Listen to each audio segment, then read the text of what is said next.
नमस्कार विद्यार्थी मित्रांनो, मी पल्लवी तुम्हा सगळ्यांचं मनपूर्वक स्वागत करते। आज मी इयत्ता 9वीच्या भूगोल विषयाच्या दुसऱ्या धड्याचा व्हिडिओ बनवला आहे। अर्थात मागच्या व्हिडिओमध्ये मी सांगितल्याप्रमाणेच की व्हिडिओ बनवण्यामागचा फक्त एकच उद्देश की ज्या मुलांना क्लासला जाणं शक्य नाही त्यांच्यासाठी हे व्हिडिओ मी बनवत असते। चला तर आपण दुसऱ्या धड्याची सुरुवात करूयात। पाठ दुसरा, अंतर्गत हालचाली। पृथ्वीवर काही वेळेस वेगवेगळ्या नैसर्गिक घडामोडी घडत असतात, हे तुम्हाला माहिती आहे। जसं की उदाहरणार्थ महापूर, वादळं, हिमवर्षाव, अतिवृष्टी, तसंच भूपृष्ठाखालील हालचालींमुळे भूकंप व ज्वालामुखीचा उद्रेक यांसारख्या नैसर्गिक घडामोडी पण होतात, बरोबर ना।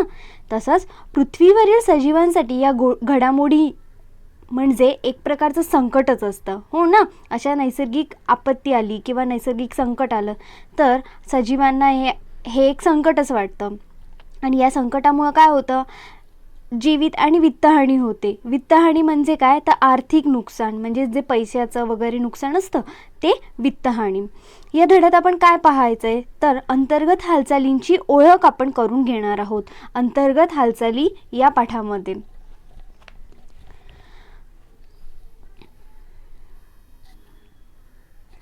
भूकंप व ज्वालामुखी या घटना पृथ्वीच्या अंतरंगात म्हणजेच पृथ्वीच्या आतल्या गाभ्यात अस्थिरतेमुळे घडत असतात।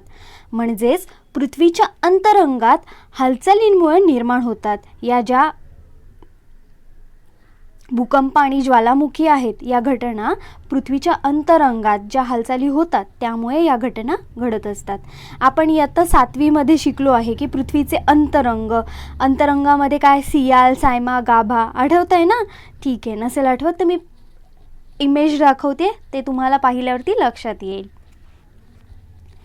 भूपृष्ठांतर्गत हालचाली या मुख्यतः प्रावरणाच्या वरच्या थरात होतात। वरचा जो थर आहे त्या प्रावरणाच्या वरच्या थरामध्ये भूपृष्ठांतर्गत ज्या पण हालचाली होत असतात त्या घडत असतात। आता प्रावरणातील किरणोत्सारी पदार्थातून प्रचंड प्रमाणात जेव्हा ऊर्जा निर्माण होते तेव्हा या ऊर्जा लहरी एका ठिकाणाहून दुसऱ्या ठिकाणी जातात आणि या ऊर्जेच्या अशा प्रवाहामुळे पृथ्वीच्या अंतरंगात अस्थिरता निर्माण होऊन हालचाली तयार होतात। या अंतर्गत भूहालचालींचं वर्गीकरण 3 गोष्टींमध्ये केलं जातं। एक म्हणजे गती, दुसरं दिशा, तिसरं भूरूपांवर आधारित केल्या जातात। अंतर्गत भूहालचाली म्हणजेच पृथ्वीच्या आतल्या गाभ्यामध्ये आतल्या वरच्या प्रावरणामध्ये ज्या पण हालचाली होतात यांचे 2 प्रकार पडतात। एक म्हणजे मंद गतीने होणाऱ्या हालचाली आणि दुसऱ्या म्हणजे शीघ्र गतीने होणाऱ्या हालचाली। मंद गतीने म्हणजे हळूहळू आणि त्या कंटिन्युअसली होत असतात आणि शीघ्र गतीने होणाऱ्या ज्या हालचाली असतात त्या एका क्षणापुरत्या आणि पटकन सडन होतात, म्हणजे क्विक अशा होणाऱ्या ज्या घटना असतात त्या शीघ्र गतीने हालचाली होतात। आता याचे परिणाम काय होतात तर मंद भू हालचाली झाल्यामुळं पर्वत आणि खंडांची निर्मिती होते, ठीक आहे। आणि शीघ्र भू हालचाली झाल्यामुळे काय होतं तर भूकंप आणि ज्वालामुखी यांसारख्या घटना घडतात। म्हणजे जेव्हा मंद भू हालचाली, ज्या हळूहळू भू हालचाली होतात त्यामुळं पर्वत किंवा खंडांची निर्मिती होते, ठीक आहे। आणि शीघ्र भू हालचाली होतात ना तेव्हा भूकंप किंवा ज्वालामुखी यांसारख्या घटना होतात। हे तुम्हाला लक्षात घेणं गरजेचं आहे। आता दिशेनुसारही अंतर्गत भू हालचाली होत असतात। म्हणजे क्षितिज समांतर भू हालचाली आणि ऊर्ध्वगामी अधोगामी भू हालचाली। क्षितिज समांतर भू हालचाली असतात ना या सरळ रेषेमध्ये होत असतात। म्हणजे अशा सरळ लाटा कशा अशा सरळ असतात तशा भू हालचाली होत असतात। क्षितिज समांतर म्हणजे आकाशाच्या समांतर असं। आणि ऊर्ध्वगामी म्हणजे वरच्या दिशेने आणि अधोगामी म्हणजे खालच्या दिशेने भू हालचाली होतात। इथे तिसरा प्रकार आहे की भूरूप वर्गीकरण। अंतर्गत भू हालचालींचा वर्गीकरणामधला तिसरा पॉइंट आहे भूरूप। भू म्हणजे जमीन आणि रूप म्हणजे जमिनीची रूप। आता याच्यामध्ये 2 प्रकार सांगितलेत। एक म्हणजे खंडजन्य, याच्यामध्ये दिलंय भूखंड, पठार आणि उच्चभूमी निर्माण करणाऱ्या ज्या हालचाली असतात त्या खंडजन्य हालचालींमध्ये येतात। आणि पर्वतजन्य म्हणजे अंतर्गत भू हालचालींमुळे पर्वत निर्मिती होते, जसं की वलीकरण, वली पर्वत वगैरे असतात ना, किंवा प्रस्तरभंगेतून पण एक पर्वत तयार होतं, ते पुढे पाहणारच आहोत आपण. हे प्रकार 3 वर्गीकरण म्हणजे 3 प्रकार केलेले आहेत. एक म्हणजे गतीनुसार, एक म्हणजे दिशेनुसार आणि भूरूपांनुसार, असे 3 प्रकार केलेले आहेत. ठीक आहे. इथे तुम्हाला एक चार्ट दिलेला आहे, तो चार्ट तुम्ही ऑब्झर्व करायचा आहे. पहिल्या रखान्यात म्हणजे पहिल्या खणात दाखवलं आहे की परिणाम, दुसऱ्या कॉलममध्ये दाखवलं आहे दाब, तिसऱ्या कॉलममध्ये दाखवलं आहे ताण. जर लहरींची हालचालींची दिशा ही एकमेकांकडे येणाऱ्या लहरी असतील, बाण दिसतोय, बाण ऑब्झर्व करा, एकमेकांकडे येणाऱ्या जर लहरी असतील तर काय होणार आहे, कठीण खडकावरती परिणाम काय होणार आहे, प्रस्तरभंग म्हणजे एकावरती एक असा तो खडक जाणार आहे. ठीक आहे.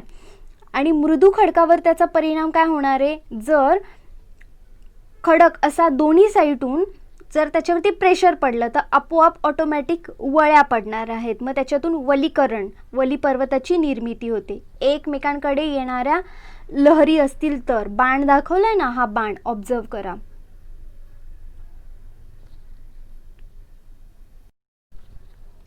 जर या लहरी एकमेकांच्या विरुद्ध दिशेने जाणाऱ्या असतील तर कठीण खडकावर काय परिणाम होतो, खडक दुभागला जातो, म्हणजे त्याच्यामध्ये अंतर पडतं, मध्ये ताण पडल्यामुळे भेगा पडतात.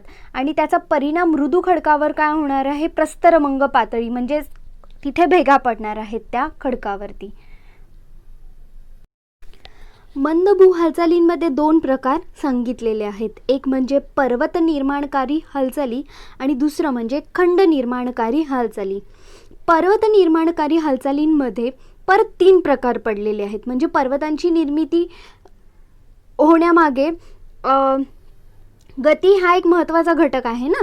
तर पर्वत निर्माणकारी हालचालींमुळे वली पर्वताची निर्मिती होते, गट पर्वताची निर्मिती होते आणि खचदरीची पण निर्मिती होते. आता हे काय आहे, वली पर्वत, गट पर्वत, खचदरी, हे आपण पाहायचं आहे. वली पर्वत पृथ्वीच्या अंतरंगात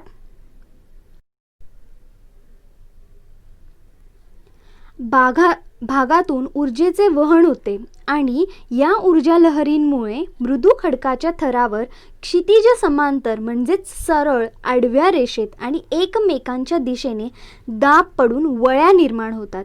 दाब मोठ्या प्रमाणात असल्याने या वळ्या मोठ्या पडतात व त्यांची गुंतागुंत वाढत जाते.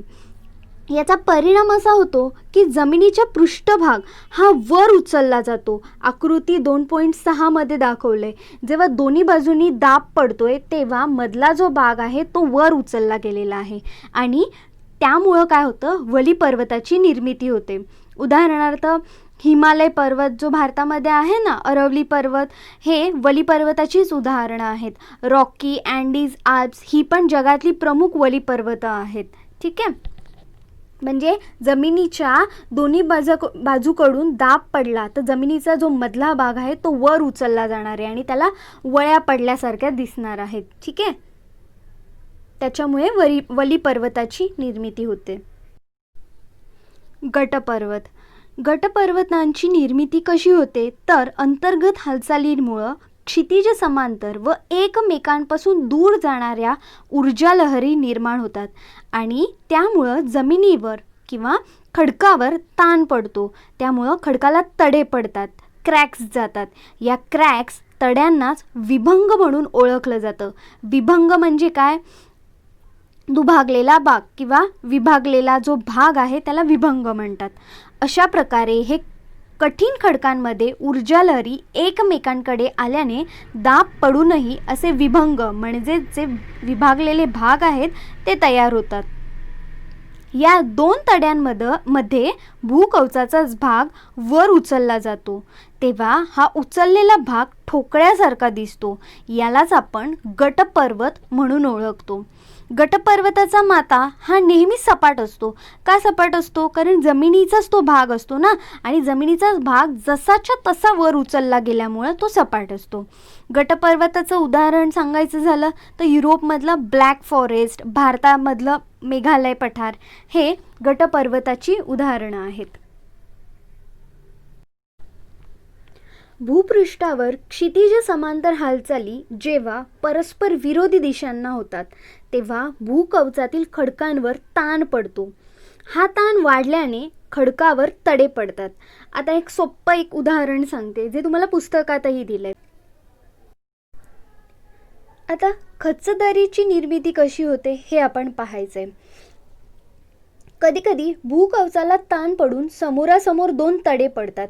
आकृतीमध्ये दाखवलंय की जर जमीन सलग असेल तर दोन तडे पडले तर काय होणार आहे, बाजूचे जे दोन भाग आहेत ते जसेच्या तसे राहणार आणि हा मधला जो भाग आहे तो आतमध्ये खचला जाणार आणि आतमध्ये जाणार आहे. त्यामुळे काय होतं, खचदरीची निर्मिती होते. नर्मदा नदी हे एक खचदरी म्हणजे खचदरीतून वाहणारी नर्मदा नदी आहे. हे उदाहरण आहे खचदरीचं. आफ्रिका खंडातील ग्रेट रिफ्ट व्हॅली, युरोपमधील राईन नदीची खचदरी ही पण उदाहरणं आहेत. ठीक आहे. आता आपण शीघ्र भू हालचालींविषयी माहिती घेऊयात. भू म्हणजे जमीन आणि कंप म्हणजे थरथर कापणे. भूकंप म्हणजेच काय, जमीन थरथर कापणे.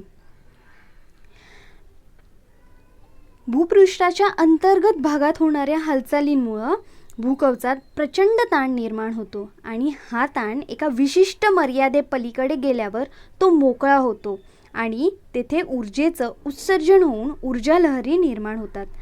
त्यामुळे भूपृष्ठ कंप पावते म्हणजे जमीन कंप पावते म्हणजेच भूकंप होतो. आता भूकंपाची तीव्रता मोजण्याचं एकक काय आहे तर रिश्टर आहे.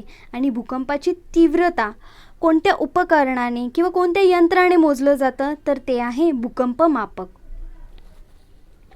आता भूकंप नाभी आणि अपिकेंद्र या कन्सेप्ट आपल्याला पाहायचे आहेत. भूकंप नाभी आणि अपिकेंद्र याच्यातला फरक काय तो आपण समजून घेऊयात.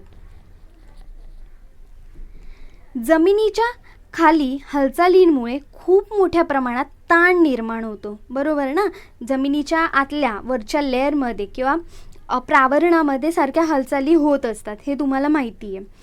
हा ताण भूकवचात ज्या ठिकाणी मोकळा होतो त्या ठिकाणी ऊर्जेचं उत्सर्जन होतं. तेथे भूकंप केंद्र असतो. याच केंद्राला भूकंप नाभी असं म्हणतात. हा केंद्रातून विविध दिशांना ऊर्जा लहरी पसरवतात. या लहरी भूपृष्ठावर जेथे सर्वात प्रथम पोहोचतात तेथे भूकंपाचा धक्का सगळ्यात आधी जाणवतो. भूपृष्ठावरील अशा केंद्रास भूकंपाचे अपिकेंद्र असं म्हणतात. आता भूकंपाचे अपिकेंद्र हे भूकंप नाभीशी लंबरूप असतं. म्हणजे जिथे भूकंपाचं केंद्र असतं, भूकंप नाभी असते, त्याच्याशी अपिकेंद्र म्हणजे जिथे ऊर्जा अशी रिलीज होते, जिथे सगळ्यात प्रथम भूकंपाचा धक्का पोहोचतो त्याला आपण अपिकेंद्र म्हणतो ना. हे अपिकेंद्र भूकंप नाभीशी लंबरूप असतं म्हणजे सरळ आडव्या इमेजमध्ये दिसतंय तसं असतं. भूकंप लहरीचे प्राथमिक, दुय्यम व भूपृष्ठ असे 3 प्रकार पडतात. प्राथमिक लहरींनाच आपण पी लहरी असंही म्हणतो. पी लहरी या पृष्ठभागावर सगळ्यात आधी पोहोचतात. या पी लहरी भूकंप नाभीपासून पृथ्वीच्या त्रिज्येच्या स्वरूपात सगळ्या दिशेंनी भूपृष्ठाकडे अत्यंत वेगाने प्रवास करतात. या पी लहरी या घन, द्रव, वायू या 3ही माध्यमातून प्रवास करतात. पण द्रवरूपातील प्रावरणातून प्रवास करताना त्यांच्या दिशेत बदल होतो. प्राथमिक लहरींनंतर पृष्ठभागावर पोहोचणाऱ्या लहरींना दुय्यम लहरी किंवा एस लहरी असं म्हटलं जातं. या लहरी नाभी केंद्रापासून सर्व दिशांना पसरतात. त्यांचा वेग हा प्राथमिक लहरींपेक्षा कमी असतो. या लहरी फक्त घन पदार्थातून प्रवास करतात. पी लहरी आहेत या घन, द्रव, वायू या 3ही माध्यमातून प्रवास करू शकतात.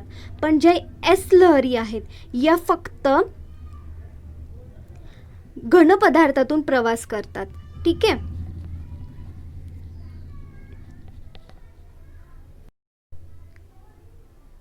प्राथमिक लहरी म्हणजे पी वेव्स या पुढे मागे या दिशेने होतात, म्हणजे पुढे मागे या दिशेने होतात. तर दुय्यम लहरी म्हणजेच एस वेव्स या वर खाली दिशेने होतात. इमेजमध्ये दाखवलंय. प्राथमिक लहरी या सरळ जातात, पुढे मागे या दिशेने होतात. तर दुय्यम लहरी या वर खाली वेव्सच्या स्वरूपात दिसते आकृतीमध्ये, तशा स्वरूपात जातात. भूकंपाचे परिणाम काय होतात? तर जमिनीला तडे पडतात, भूमिपात होऊन दरडी कोसळतात. भूमिपात म्हणजे कंप पावते ना जमीन, तर थरथर कापल्यानंतर काय होणार आहे, डोंगराच्या ठिकाणी वगैरे दरडी कोसळणार. दरड म्हणजे वरून डोंगरावरचे दगड वगैरे पडतात, खाली पडतात, कोसळतात. काही वेळा भूजलाचे मार्ग बदलतात. उदाहरणार्थ विहिरींना पाणी येतं किंवा विहिरी कोरड्या पडतात, असाही एक महत्त्वाचा बदल होतो. काही प्रदेश उंचावले जातात तर काही प्रदेश खचतात. सागराच्या पाण्यात त्सुनामी लाटा तयार होतात. या लाटांमुळं किनारी भागात मोठी जीवित व वित्तहानी होऊ शकते. म्हणजे समुद्रामध्ये जर भूकंप वगैरे झाले तर काय होणार आहे, त्सुनामी लाटा येणार आहेत. म्हणजे समुद्राचं पाणी किनाऱ्यावरती खूप मोठ्या प्रमाणावर येणार आणि ज्या किनारी भागावरती माणसं वगैरे राहत असतील किंवा किनारी प्रदेश थोडाफार डेव्हलप वगैरे झालेला असेल तर तिथे वित्तहानी वगैरे होणारच आहे. हा परिणाम होतो भूकंपामुळे. हिमाच्छादित प्रदेशात हिमकडे कोसळतात. आता बर्फाच्या ठिकाणी पण भूकंप झाला तर हिमकडे म्हणजेच बर्फाचे मोठे मोठे डोंगर असतात ते कोसळणार आहेत. इमारती कोसळून जीवितहानी व वित्तहानी होते. जमीन ऑब्व्हियसली कंप पावते. अर्थक्वेक झाल्यानंतर काय होणार आहे, इमारती वगैरे कोसळणार आहेत. त्यामुळे आर्थिक नुकसान पण आपलं बरंच होणार. वाहतुकीचे मार्ग खंडित होतात. जर भूकंप झाला तर रस्ते वगैरे पण तुटणार ना, त्यामुळे काय होणार, वाहतूक थांबली जाणार, वाहतुकीचे मार्ग खंडित होणार. संदेशवहन व्यवस्था कोलमडणार. आता ऑब्व्हियस आहे की भूकंप झाल्यामुळे सगळंच तारा वगैरे आहेत ह्या तुटणार ना, त्याच्यामुळे संदेशवहन पण किंवा मेसेज ते पण आपल्याला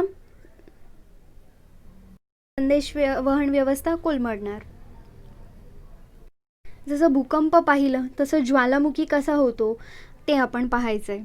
ज्वालामुखी पृथ्वीच्या प्रावरणातून द्रव, घन, वायुरूप पदार्थ पृथ्वीच्या पृष्ठभागावरती फेकले जातात.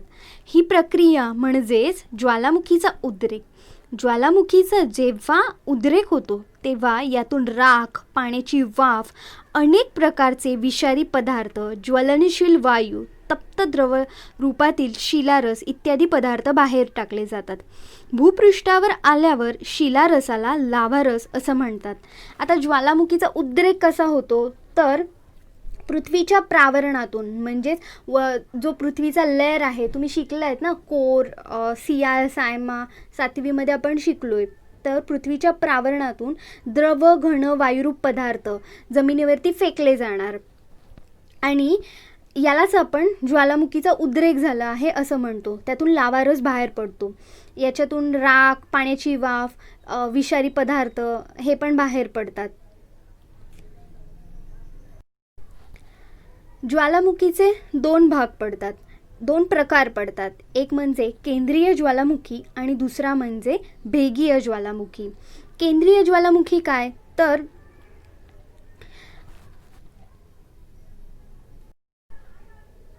ज्वालामुखीचा उद्रेक होतो तेव्हा त्यातून येणारा शिलारस भूपृष्ठांतर्गत मोठ्या नलिकेतून आल्यासारखा भासतो आणि हा जो लावारस आहे तो नलिकेच्या मुखाशी पसरतो.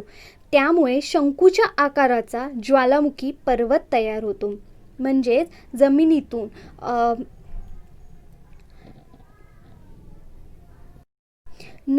नलिकेतून लावारस बाहेर येणार आहे आणि हा लावारस मुखाशी पसरणार आहे. त्यामुळे काय होणार, शंकूच्या आकाराचा म्हणजे शंकू असतो ना त्या आकाराचा ज्वालामुखी पर्वत तयार होतो.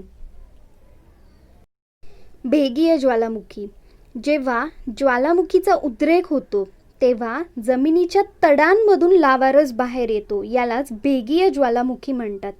केंद्रीय ज्वालामुखी कसा, तर नलिकेतून ज्वालारस बाहेर येऊन मुखाशी असा लावारस पसरतो, त्याच्यामुळे त्रिकोणी म्हणजे शंकू आकारामध्ये पर्वत तयार होतो. तर भेगीय ज्वालामुखी कसा असतो, जमिनीला तडा जाऊन त्यातून लावारस बाहेर येणार आहे. त्याच्यामुळे हा लावारस जमिनीच्या दोन्ही बाजूंना पसरणार, त्याच्यामुळे पठारांची निर्मिती होणार आहे. यालाच आपण ज्वालामुखीय पठार असं म्हणतो. ज्वालामुखीचे परिणाम काय होतात तर ज्वालामुखीच्या उद्रेकामुळे जीवित व वित्तहानी होते. आता कोणतंही नैसर्गिक संकट आलं तर जीवित आणि वित्तहानी होणारच आहे. महासागरातील ज्वालामुखीमुळे काही वेळेस सुनामी लाटा निर्माण होतात. जसं भूकंप आल्यामुळे पण सुनामी लाटा तयार होतात, तसं ज्वालामुखी आल्यामुळं सुद्धा जर महासागरात आला तर सुनामी लाटा तयार होणार. ज्वालामुखीतून बाहेर पडणारी धूर, राख, वायू, पाण्याची वाफ इत्यादी घटक दीर्घकाळ वातावरणात राहतात. त्यामुळं पर्यावरणाचे संतुलन बिघडतं. आता ज्वालामुखीमधून जेव्हा लावारस बाहेर येणार, फक्त लावारस बाहेर येतो का तर नाही, जेव्हा ज्वालामुखीचा उद्रेक होतो तेव्हा त्याच्यातून धूर, राख, वायू, विषारू वायू, पाण्याची वाफ असे वेगवेगळे घटक हवेमध्ये वातावरणामध्ये येतात. त्याच्यामुळे काय होणार, वातावरणामध्ये हे घटक दीर्घकाळ राहणार आणि पर्यावरणाचं संतुलन आहे हे बिघडणार. त्याच्यानंतर ज्वालामुखीच्या राखेमुळे जमीन सुपीक बनते. काही वेळेस फक्त विषारी घटक नाही आहेत, तर कधीकधी ज्वालामुखी झाला तर जमीन सुपीक पण बनते. त्याच्यानंतर लावारसामुळे अनेक प्रकारची खनिजे पृष्ठभागाजवळ उपलब्ध होऊ शकतात. नंतर ज्वालामुखीच्या उद्रेकामुळे नवभूमी निर्माण होते किंवा एखादं बेट नष्टही होऊ शकतं. जर ज्वालामुखी झाला तर जर समुद्रामध्ये ज्वालामुखी झाला समजा, तर तिथे एखाद्या बेटाची निर्मिती होणार. आणि काही वेळेस काय होतं, ज्वालामुखीमुळे एखादं बेट आहे किंवा जमीन आहे ही नष्टही होऊ शकते. मृत ज्वालामुखीच्या मुखाशी पावसाचं पाणी जमा होऊन सरोवरे निर्माण होतात. म्हणजे जर आता एखादा ॲक्टिव्ह ज्वालामुखी आणि ज्वालामुखीचे पण प्रकार आहेत की सतत तिथे ज्वालामुखीचे उद्रेक होतात असा, याला जिवंत ज्वालामुखी म्हणतात. आणि जिथे फक्त एकदा दोनदा ज्वालामुखीचा उद्रेक होऊन गेला आहे, त्याच्यानंतर ज्वालामुखी झालेला नाही आहे किंवा उद्रेक तिथे झालेला नाही आहे, त्याला म्हणतात मृत ज्वालामुखी. या मृत ज्वालामुखीमध्ये कधीकधी पावसाचं पाणी साचतं आणि तिथे सरोवरांची निर्मिती होते. कोणत्या याच्यामध्ये, मृत ज्वालामुखीमध्ये. ठीक आहे. सह्याद्री पर्वत आहे हे एक ज्वालामुखीमुळेच तयार झालेलं आहे. इमेजमध्ये दाखवलं आहे तिथे सह्याद्री पर्वत आहे, त्याच्यामध्ये लावा रसाचे थर वगैरे असे दिसतात. इमेजमध्ये व्यवस्थित पाहिलं तर दिसेल तुम्हाला. नेक्स्ट व्हिडिओमध्ये आपण भूगोलाच्या 3ऱ्या धड्याचा अभ्यास करणार आहोत. तोपर्यंत घरी राहा, सुरक्षित राहा आणि अभ्यास करत राहा.